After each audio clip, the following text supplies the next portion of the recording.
සමහර දේවල් අපි මගේ කරගන්න උත්සාහ වෙනවා. සමහර දේවල් මගේ කරගත්ත වෙනස් වෙන්නේ නැතුව හැමදාම තියාගන්න පොර බඳිනවා. සමහර අල්ලාගත්ත දේවල් නිසා ඇතිවෙන වේදනාවන් හේතුවෙන් ඒ අතහැර ගන්න බැරුව අපි දඟලනවා.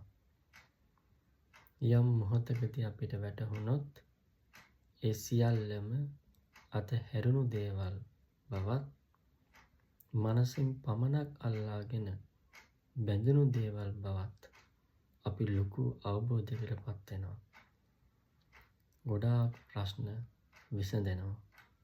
මානසික නිදහස ඇති වෙනවා. ඔබ ටිකක් හිතලා බලන්න. සම්මා සම්බුදු සරණයි.